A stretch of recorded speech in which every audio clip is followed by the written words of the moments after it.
উপজাতি নাকি আদিবাসী এই দুটি শব্দ কি একই? সহজ উত্তর হল না। আসুন আগে শব্দ দুটির মূল অর্থ বুঝে নিই। উপজাতি বা ট্রাইবাল মূলত গোত্রভিত্তিক নৃগোষ্ঠীর সামাজিক ও নৃতাত্ত্বিক পরিচয়। কোনো নির্দিষ্ট গোত্রভিত্তিক সমাজ যাদের নিজস্ব ভাষা, প্রথা ও সাংস্কৃতিক কাঠামো রয়েছে তাদের নৃতত্ত্বের ভাষায় উপজাতি বা ট্রাইবাল হিসেবে চিহ্নিত করা হয়।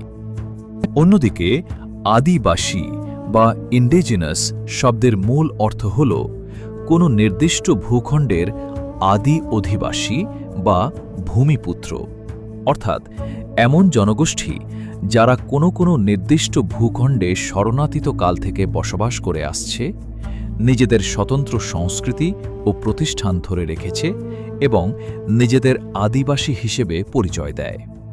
ইতিহাসবিদ ও গবেষকদের মতে বাংলাদেশের পার্বত্য চট্টগ্রাম বা সমতলে বসবাসকারী ক্ষুদ্র জাতিসত্তাগুলো এই অঞ্চলের মূল বা প্রথম অধিবাসী নয়।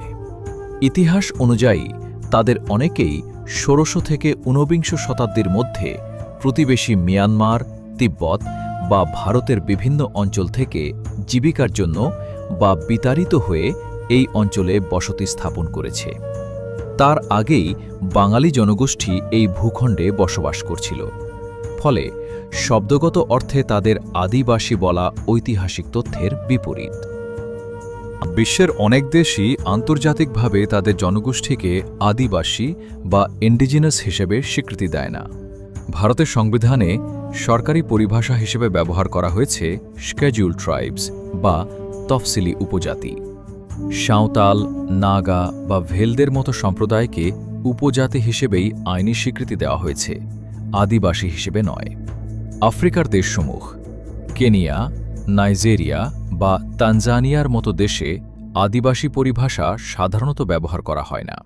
আফ্রিকার রাষ্ট্রগুলোর মতে দেশটির সব নাগরিকই ওই অঞ্চলের মূল বাসিন্দা, তাই কাউকে আলাদা করে আদিবাসী বলার প্রয়োজন নেই। চীন সরকার তাদের উত্তর ও দক্ষিণাঞ্চলের ৫৫টি সম্প্রদায়কে এথনিক মাইনরিটিজ বা জাতিগত সংখ্যালঘু হিসেবে স্বীকৃতি দেয়, আদিবাসী হিসেবে নয়। বাংলাদেশের সংবিধানে আদিবাসী শব্দটি স্বীকৃত নয়। সংবিধানে আনুষ্ঠানিকভাবে উপজাতি, ক্ষুদ্র জাতিসত্তা, নৃগোষ্ঠী ও সম্প্রদায় হিসেবে আখ্যায়িত করা হয়েছে। এমনকি ১৯৯৭ সালের ঐতিহাসিক শান্তি চুক্তিতেও তাদের উপজাতি বলে নিজেদের পরিচয় দিয়েছে। সমালোচকদের মতে সংবিধানকে পাশ কাটিয়ে আদিবাসী শব্দ ব্যবহারের দাবি রাষ্ট্রীয় আইনি কাঠামোর পরিপন্থী। জাতিসংঘের ২০০৭ সালের আদিবাসী অধিকার বিষয়ক ঘোষণা UNDRIP-তে আদিবাসীদের জন্য বিশেষ স্বায়ত্তশাসন, নিজস্ব ভূমি আইন এবং আত্মনিয়ন্ত্রণের অধিকারের কথা বলা হয়েছে। মূলত এরপর থেকেই আদিবাসী পরিচয়ের দাবি উঠতে থাকে।